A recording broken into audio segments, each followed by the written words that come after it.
Vous la connaissez, Sophie Schaeffer, elle lit pour nous et elle vient aujourd'hui avec trois nouveaux ouvrages, nouveaux livres pour nous parler de micronutrition. Bonjour Sophie. Bonjour Annalou. Alors on en avait parlé quand vous étiez venue nous parler de nos dents et de la santé de nos dents, le lien entre nos dents et les troubles du comportement TDAH. Et là vous venez avec un ouvrage de Julie Jortet, Enfants TDA, TDAH, et visiblement il y aurait une question de nutrition là-dessous. Exactement, hein, au-delà du sommeil dont on avait parlé, hein, sur justement les TDAH, Julie Jortet, qui est docteur en sciences biomédicales et pharmaceutiques, nous livre un bouquin avec une vision intégrative sur ces TDAH, pour mémoire, troubles déficitaires de l'enfant, de l'attention, pardon, avec ou sans hyperactivité. Alors, c'est vrai qu'à l'heure actuelle, c'est presque devenu une banalité, hein. On a une explosion de prescription de la fameuse molécule anti-hyperactivité, la Ritaline. Et on sait quand même, faut quand même savoir que cette molécule n'est pas dénuée d'effets secondaires, hein, c'est quand même un dérivé des amphétamines. Et on sait que chez ces enfants, souvent, il y a quand même des déficits micronutritionnels. Donc c'est ce que Julie Jortet nous apporte comme éclairage et donc va nous conseiller tout au long de ce livre de faire vraiment, d'aller se focaliser sur les carences éventuelles en micronutriments. On parle essentiellement de fer, hein, de zinc, de magnésium, mais aussi d'oméga 3. Alors, c'est vrai que ces carences sont fréquentes. On est aussi, c'est très intéressant également de parler d'alimentation, hein, de faire attention à tout ce qui va être, bien entendu, alimentation ultra transformée, hein, attention à la malbouffe, hein, les additifs, hein, qui ont un lien dans cette pathologie. Et puis, pour terminer un peu l'intérêt des plantes, on sait qu'il y a des plantes comme la rhodiole, le bacopa ou la passiflore qui vont avoir un effet positif chez ces enfants. Alors, si vous feuilletez un petit peu ce livre, Volontiers. vous verrez qu'à la fin, vous avez aussi des fiches pratiques très intéressantes, Ouais. qui ont été écrites par Fabien Pasco, qui est diététicien et titulaire d'un master en nutrition, qui est pharmacien également, et qui, un peu comme moi, était un petit peu dépité de voir que souvent, ce médicament est prescrit sans au préalable d'avoir fait une biologie ou d'avoir donné des conseils alimentaires à ses enfants.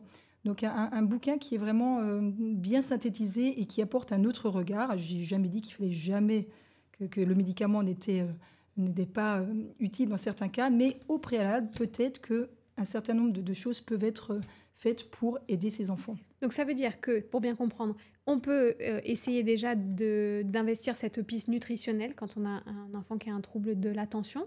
Et c'est aussi utile si l'enfant est traité pour l'accompagner dans ce traitement et essayer de réduire les effets négatifs du traitement sur son organisme. Exactement, ça peut être vraiment une approche complémentaire à un traitement, Ok, ou alors voilà, avant ça se d'arriver. tente en Exactement, curatif. exactement. Ça peut être intéressant. Super. Enfant, TDA, TDAH, l'approche nutritionnelle de Julie Jortet. Jean Bafouille. Allez, on passe avec Je me libère du SIBO, une couverture très colorée.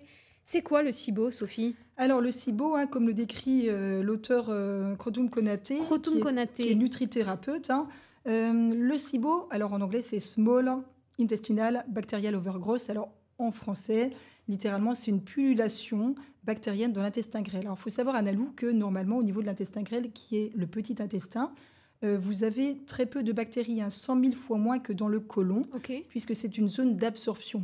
Et il arrive que selon, voilà, en fonction de certains facteurs aggravants, ça peut être le stress, ça peut être le défaut de mastication, ça peut être des intoxications alimentaires ou la surprescription aussi de médicaments antiacides comme les inhibiteurs de la pompe à protons, eh bien, vous avez un déséquilibre de la flore intestinale.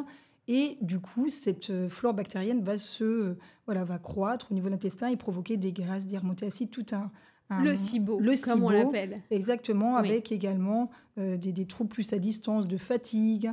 Voilà, donc, Constipation, diarrhée, enfin toutes sortes de réjouissances associées à ce syndrome. Hein. exactement. Oui, Alors, ok. ce guide va nous permettre déjà de bien connaître les causes, de pouvoir aussi savoir comment le diagnostiquer, hein, par des tests respiratoires, et nous apporte des clés, justement, pour pouvoir le traiter. Le traitement, alors entre autres, hein, on soutient la digestion, on va apporter de la phytothérapie, de la mycothérapie pour assainir, et puis des recettes à la fin. Donc ce bouquin qui est vraiment très très bien fait, son objectif c'est vraiment de donner les clés de compréhension, pas forcément pour s'accompagner, pour le traiter tout seul, mais justement pour s'accompagner de professionnels de santé qui sont vraiment au fait, hein, parce que c'est un trouble qui est pas simple. pour C'est s'en pas simple. défaire. Déjà, c'est pas simple de l'identifier. Donc, effectivement, on peut conseiller si vous avez ce genre de symptômes que sont des troubles de l'ordre digestif, ballonnement, flatulence, constipation, diarrhée, mais aussi une grosse fatigue, des troubles cutanés comme l'acné rosacée. Peut-être déjà aller se rapprocher de quelqu'un qui peut vous accompagner dans le diagnostic professionnel. Et puis ça, c'est vraiment la solution pour vivre avec, quoi. Enfin, en tout cas, essayer de s'en dépatouiller peut-être parce que on Exactement. le souhaite à personne, ce petit SIBO. Un si joli nom pour un trouble si pénible. Et oui, Et on termine votre sélection, on revient aux enfants, avec le Dico de la santé pour les enfants. Mais pas que, vous me disiez, c'est très précieux aussi pour les parents. Pourquoi vous avez choisi cet ouvrage? alors ce livre est vraiment très intéressant, comme vous dites, hein, de 7 à 77 ans, entre toutes les mains. Alors c'est une ancienne rédactrice de Mon Quotidien qui l'a écrit, hein, qui écrit des bouquins pour les enfants. Une Sophie encore, Sophie bordée encore, voilà. pétillon. Alors, il faut savoir que notre corps, Analou, c'est un peu comme une voiture, c'est une machine incroyable et il faut en prendre soin, hein, donc bien se nourrir, bien s'alimenter, bien respirer, bien dormir, mais pas que. Et c'est ça qui est intéressant dans ce livre, c'est qu'on va aborder d'autres notions fondamentales, comme trouver sa place parmi les autres, voilà, connaître ses droits, reconnaître ses émotions. Et toutes ces thématiques sont classées comme dans un dictionnaire, de A à Z, et sont superbement illustrées, C'est hein, très avec beau, des ouais. petits dessins qui sont pétillants, qui sont vraiment très jolis. Et l'objectif, c'est vraiment de sensibiliser les plus jeunes au fait de prendre soin de soi. Et comme je vous le disais, il est idéal pour les petits et pour les grands, parce que ça permet aussi de faire des petites piqûres de rappel, Analou, qui ne sont pas oui, inutiles. Hein. on parle de votre sujet préféré, le Nutri-Score, qui est donc un de vos hits.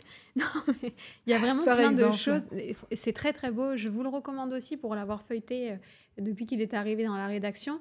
C'est un très beau cadeau à faire, en fait, à une famille, à un enfant. Il y a plein de choses. Ça donne plein de sujets de conversation aussi. Exactement, Sur des Analou, thèmes. pour aller un petit peu plus loin, tout à fait. Surtout quand vous avez des enfants qui sont à l'âge des pourquoi. Voilà, Oui, donc je ne vous qui aiment cache le pas savoir. qu'il arrive à point nommé avec mon petit dernier qui a 7 ans et qui est en mode pourquoi. Très, très beau livre. Merci pour cette recommandation, Sophie, le Dico de la santé pour les enfants et puis pour les autres. Et puis, on se donne rendez-vous ici pour une nouvelle sélection, si vous le voulez bien. Avec plaisir, Analou, à très bientôt. À très bientôt sur Info 83.